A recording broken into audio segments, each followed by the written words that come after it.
اسلام آباد سول جج آصف کی بیوی جس کا نام سومیہ آصف ہے،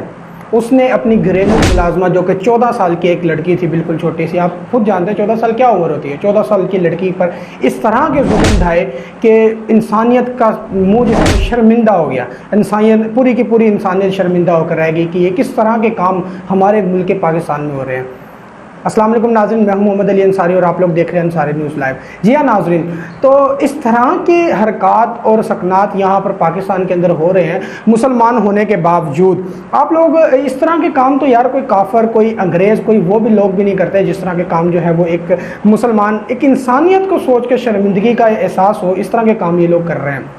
تو اسلام آباد کے اندر ایک گھریلو ملازمہ جس کا نام رضوانہ تھا، 14 سال کی ایک معصوم سی بچی تھی، جس کے والدین نے غربت سے تنگ آ کر اپنی بچی کو جو ہے وہ اسلام آباد کے اندر کسی سول جج کے ہاں جو ہے وہ ملازمت پہ چھوڑا کہ یہ جو جج ہے لوگوں کو انصاف فراہم کرتا ہے، تو کیا پتہ ہماری بیٹی کے لیے بھی یہ انصاف اس کو ملے گا اور ہماری بیٹی جو ہے اس کے دن تھوڑے بدلیں گے کہ تھوڑا بہت پڑھائے گا اس کو، ساتھ میں پیسے بھی ہمیں دے گا تاکہ ہمارے گھر کے حالات بہتر ہو جائیں گے۔ لیکن اس کو کیا پتہ تھا کہ انصاف فراہم کرنے والے بندے کے گھر میں بھی ایک ایسی عورت، ایسی شیطان کی شکل والی عورت اس کے گھر میں بیٹھی ہوئی ہے جو اس کی ملازمہ پر، اس کی بیٹی پر اس طرح کے ظلم ڈھائے گی کہ ایک انسانیت کو شرمندہ کر کے رکھ دے گی۔ تو اصل میں ہوتا کیا ہے کہ 7 مہینے بھی بہت زیادہ عرصہ نہیں ہے، صرف 7 ماہ کے لیے ان کے گھر رہی ہے۔ 7 مہینے کے بعد 3-4 مہینے اس کی بات جو ہے وہ گھر والوں سے ہوتی رہی، اس کے بعد رابطہ اس کا منقطع کر دیا گیا اور اس بچی پر اس طرح کے ظلم کیے جاتے تھے، اس طرح کے ظلم کیے جاتے تھے کہ آپ لوگ سوچ بھی نہیں سکتے۔ جسم کا کوئی حصہ ایسا نہیں تھا جہاں پر اس کو مارا پیٹا نہیں گیا۔ اس کے گردے خراب ہو گئے، اس کے پھیپھڑے خراب ہو گئے،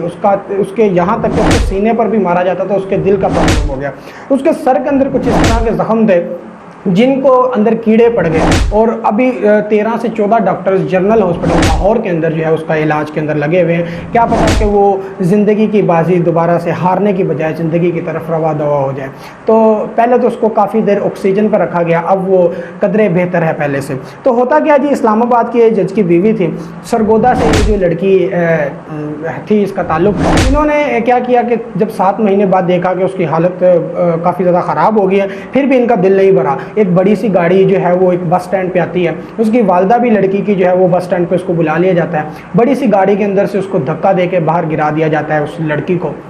جو رضوانہ 14 سال کی، اور اس کی ماں کو کہا جاتا ہے اٹھاؤ اور اس کو لے جاؤ۔ اس کی ماں نے سرگودا کی پہلے سے ٹکٹ کروائی ہوتی ہے، بس میں بٹھاتی ہے، بس میں بٹھانے کے لیے جب رستے میں لے کے جا رہی ہوتی ہے تو بس کے اندر ہی ایک ڈاکٹر ہوتا ہے جو سرگودا کے قریب جا کر ایک ڈاکٹر بس میں بیٹھتا ہے، سوار ہوتا ہے، اور وہ دیکھ کے اس کو کہتا ہے کہ یہ اس کی حالت آپ لوگوں نے کیا کی ہوئی ہے، بچی کی تو بہت حالت خراب ہے۔ اترنے کے بعد گھر جانے کے بجائے سیدھا وہ اس کو سرگودا کے جنرل ہاسپٹل میں لے جاتے ہیں۔ سرگودا کے ہاسپٹل میں جانے کے بعد اس طرح کی اس بچی کی حالت تھی کہ اس کا کسی بھی عام اس میں ہاسپٹل میں علاج نہیں ہو سکتا تھا، کسی بہترین میڈیکل کالج یا پھر ہاسپٹل کے اندر اس کا علاج متوقع اور علاج ہو سکتا تھا، تو وہاں سے اس کو ریفر کر دیا گیا لاہور کے جنرل ہاسپٹل کے اندر۔ اس کے اندر ایک پولیس جو ہے اسلام آباد کی پولیس، اس کا سب سے بڑا کردار یہ ہے کہ انہوں نے اس طرح کی FIR درج کی، اس طرح کی وہاں پر مقدمات اس کے خلاف درج کیے، اس طرح کی شکیں لگائی جس سے اس کی پری بیل ہی ہو گئی، فوراً معاملات سے پہلے ہی اس کی بیل ہو گئی اور وہ ہنسی خوشی گھر میں ہے جو کہ جس نے اس پر ظلم کیے تھے۔ آپ لوگ یہ دیکھ سکتے ہیں کہ ہم مسلمان ہو کر ہم یہ کس طرح کی حرکتیں کر رہے ہیں۔ خدا را اس بچی کے لیے آواز اٹھائیں، اور اس پاکستان سے لوگ کیوں باہر جا رہے ہیں، کیا وجہ ہے؟ زیادہ انصاف کی فراہمی نہیں ہے پاکستان کے اندر، چھوٹے لوگوں کے لیے، چھوٹے چوروں کے لیے، چھوٹے جو بھی ہیں ان کے لیے یہاں پر جو ہے وہ عدالت ہے، ان کے لیے جو ہے سزائیں ہیں، ان کے لیے سب کچھ ہے، لیکن جو بھی ایلیٹ کمیونٹی ہے ان کو کچھ بھی نہیں کہا جاتا۔ یہاں پر انصاف برابر نہیں ہے، یہاں پر پولیس والے کے لیے الگ انصاف ہے، یہاں پر ایک بیوروکریٹ کے لیے الگ انصاف ہے، یہاں پر ایک جج کے لیے الگ انصاف ہے، یہاں پر ایک پولیس والے، ایک ڈاکٹر، ایک سب کے لیے الگ انصاف ہے، مڈل کلاس کے لیے الگ انصاف ہے اور غریب کے لیے الگ انصاف